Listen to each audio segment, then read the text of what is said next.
let's take stock up to the 1960s. We've got a fair amount of data that's been collected for various parts of Ulster, especially Ulster Scots-speaking areas and surrounding parts. But there's still many gaps. This is where I'm going to come out of the survey. Let's look at what we've got. So here we've got a map of Ulster. Where did we start? We started with Henry. Okay, there are locations in northern parts of Ireland. But we don't know if Henry even exists yet. I'm hoping it does. Then we've got our LAS 3 locations, including the new locations in the unpublished data. So that gives us a reasonable coverage there. And where have we got? We've got Greg's locations. Look, Greg's locations scattered all around the areas that you know. But huge amounts of white still in these areas here. We've got nothing in Tyrone. We've got nothing in most of County London area. We've got nothing in most of South Down, North Armagh, nothing in Fermanagh, and so on.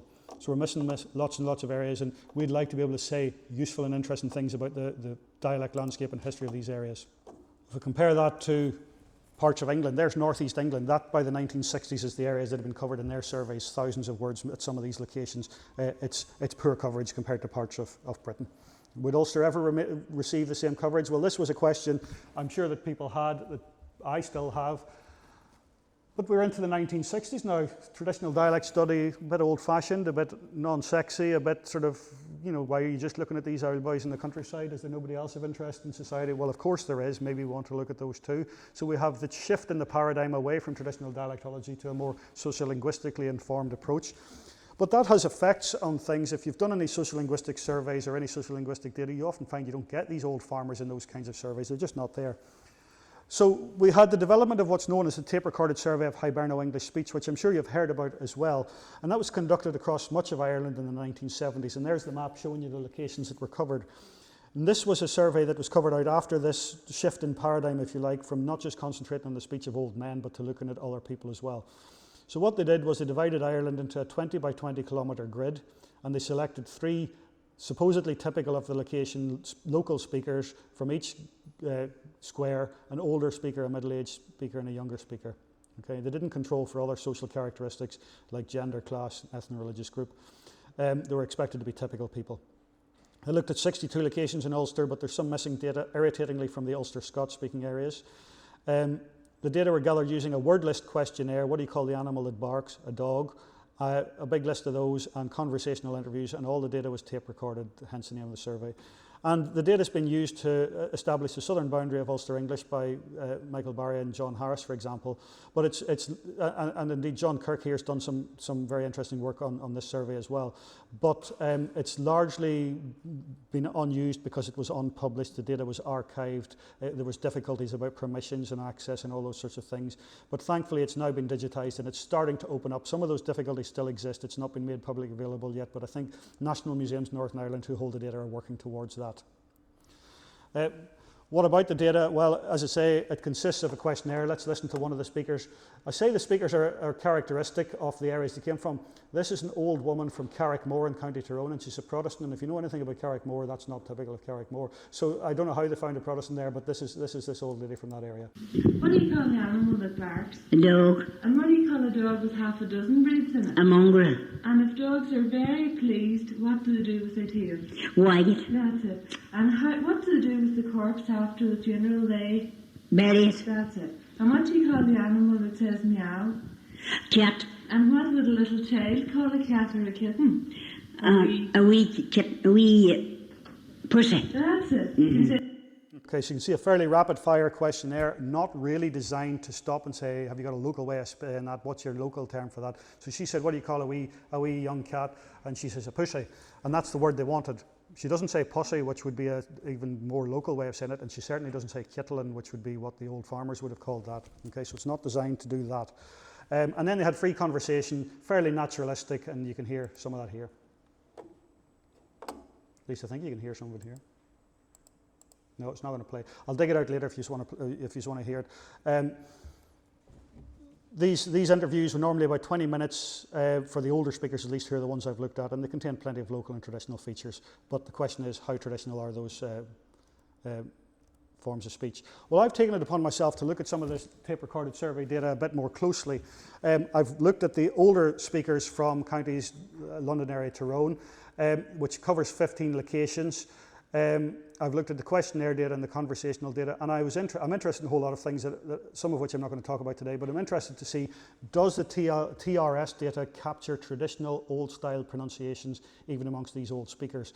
And I'm looking at 3 features here. The meat set, so is it meat, is it met, is it beat, is it bit? The old set, is it old, or is it owl, or indeed is it ald in Ulster Scots areas? Floor, fleur, fleur, what do we get, okay? If you have a look at the questionnaire on the graphs indicated in grey, you can see there's no fleur or fleur there at all, it's all floor, okay? If you look at old, it's all old apart from 1 or 2 people who say owl and usually correct themselves in the questionnaire, and likewise with meat, it's all meat with very little meat. So the questionnaire, that's almost 400 words, that rapid fire questionnaire, doesn't produce these traditional pronunciations even from the old speakers. That's fine, that wasn't necessarily their aim, but from my perspective, wanting to find out about these places, that would be useful to know. I'll just pop out again and tell you why that's useful to know. Look at the big gaps, okay? Here's where the older speakers from the TRS are from. You see how many of the gaps are suddenly filled? Look at County Londonderry. We're really interested in Ulster Scots here. Where does it stop and where does Ulster English start? Well, we don't know, and we've got 4 locations here. Unfortunately, these 4 locations, as we'll see, they don't, apart from this one, they don't speak traditional varieties of English at all. They speak more sort of standardised or modern type varieties. Okay, so that's the questionnaire data. Not a great deal of tokens either. Let's look at the conversational data. So here's from meat. And so do people say bake, chip, clean, decent, male, mate, sit and tay? I know they do still in Tyrone in some cases at least. So did they do this in the TRS conversational data when they were just chatting to them more generally? So here's a graph and the map of locations in Derry and Tyrone. You can see there that the larger the green circle, the more mate type pronunciations they had, the smaller the less, and if it's grey, none, and if it's black, we don't have any data at all. You can see there Desert Martin down there near Lough Neagh, lots and lots of mate and bait and shape. Likewise, quite consistent at Legamachry near where I grew up, although very few tokens there, and you can see some of the locations there's not much going on at all in terms of traditional pronunciations. So Dungiven, nothing, Garva, very little, Plumbridge, nothing, Omagh, nothing, Irvinstown, nothing. Okay, when you look at these locations, this is a female speaker and this is a female speaker, and you tend to find the female speakers use much less traditional pronunciations than the males. The urban speaker hardly uses them for most features except one, which I'll come back to. The Plumbridge man was a businessman, not a farmer, whereas most of these people were farmers. This man was a blacksmith rather than a farmer. Whether that makes any difference or not, I don't know. Okay. Let's look at old and floor, or owl and fleur, as I prefer to say, when I get the chance. If you look at the old set, you can see that there is some owl, and indeed at Castlefin, just across the border into Donegal, the speaker uses one instance of ald for old, so the Ulster Scots style pronunciation. But you can see there again, we've got our speaker from Derry City not using it, from Dungiven not using it, from Plumbridge not using it, no data from Scrahy, the woman from Carrickmore not using it, the Irvinstown woman not using it at all. So we can see that it's concentrated in particular places amongst particular speakers, and we're only dealing with less than a dozen tokens in most cases anyway. Look at floor, well, with very few tokens altogether, and it's apart from the speaker in Omagh, there's very little fleur at all, and there's no fleur in Londonderry or Tyrone at all. The reason the speaker from Omagh, who otherwise isn't particularly traditional in his speech, uses it is because he talks a lot about the courthouse in Omagh, and he's obviously lexicalised it as the courthouse. Okay, so he produces lots of those. So let's summarise then what we have learned from the TRS. It provides lots and lots of coverage. You saw the map, lots of locations. It gives us lots of detail about places in Ulster we don't have any data from, which is great. But actually, most of the speakers aren't especially traditional. Some of the older speakers are reasonably traditional, provide some of our old-fashioned pronunciations that we might be interested in, but often in low numbers. The recordings are reasonably short, so it's not always the case that you can build up an idea of the phonology of the speakers.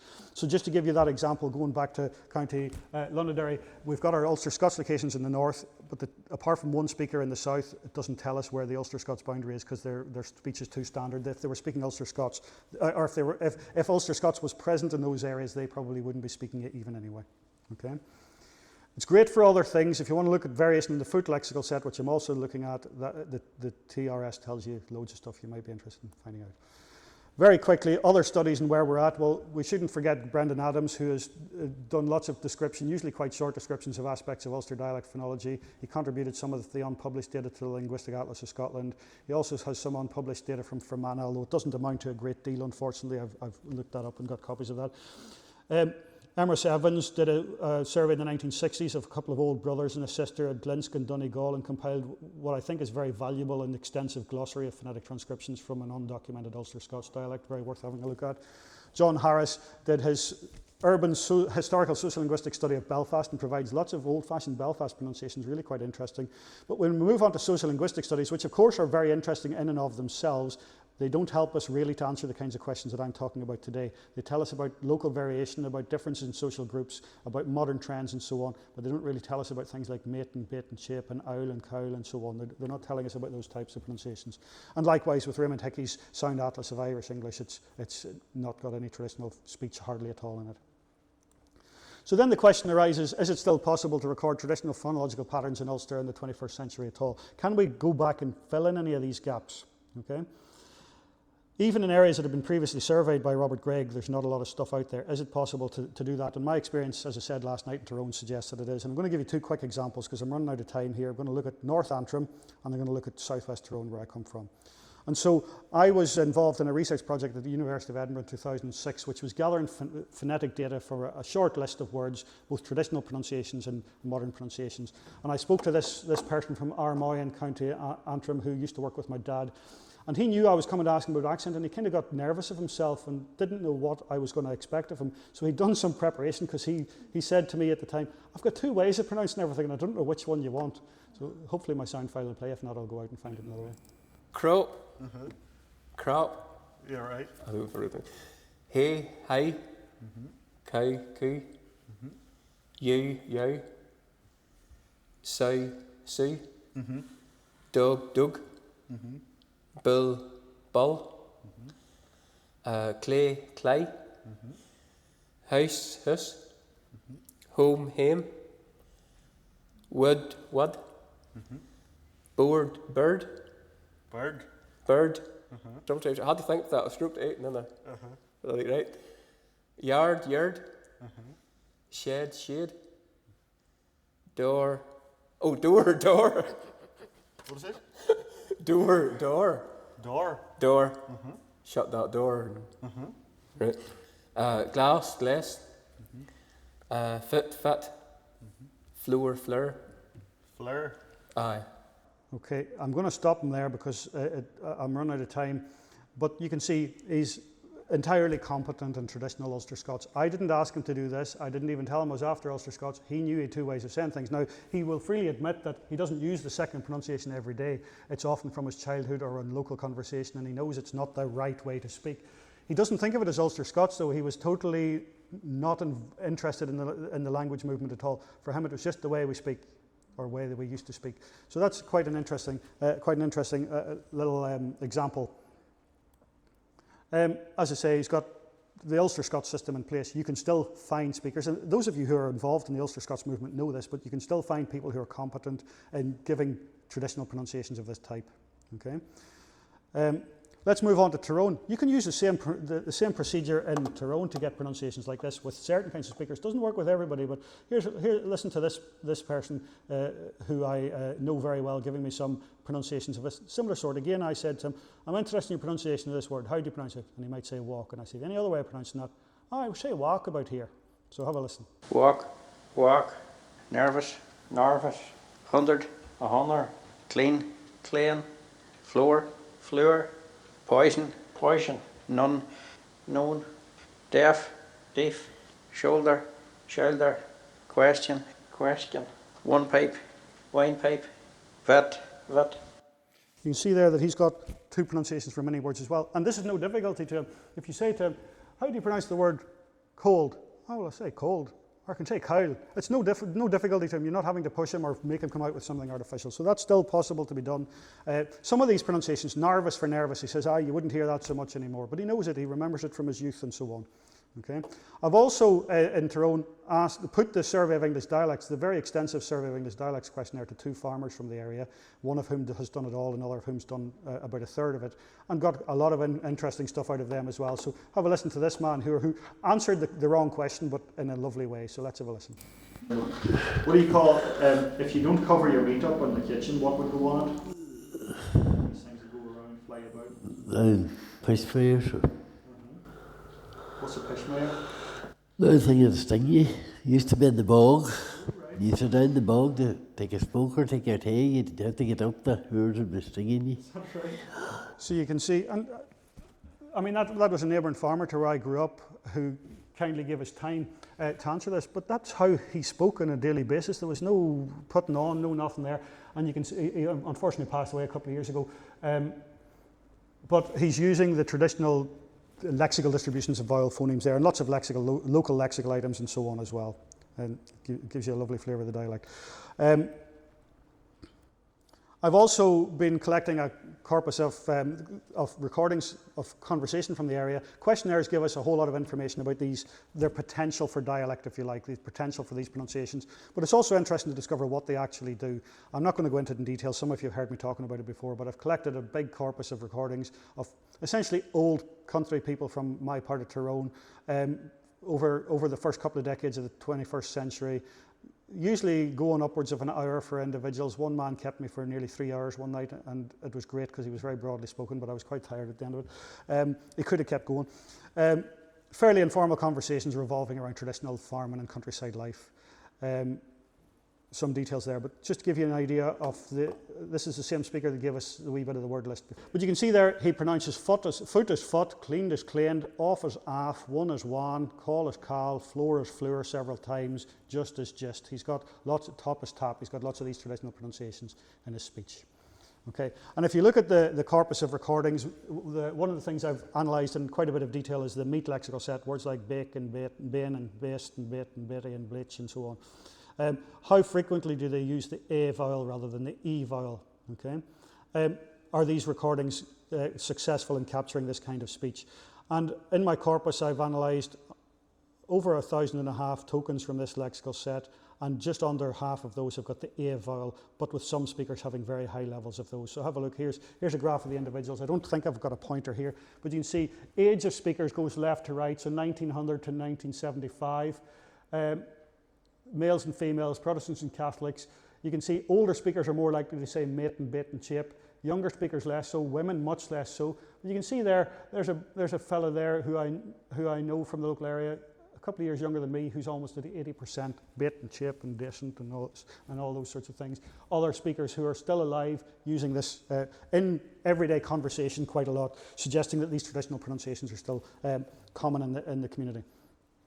So there's a whole lot of stuff out there. I think that just goes to show you that we can still collect traditional data from these kinds of dialects, either through direct questioning, which can be very useful for getting a lot of information in a short period of time, or from going down the route of collecting recordings. But you kind of need quite a lot of recordings and get yourself in with the community. It's easy enough for me because I could turn up at a farm and say, hello, how are you doing? And I say, how are you? And I say, I'm Jackson. Oh, you're Jackson. Oh, come on in.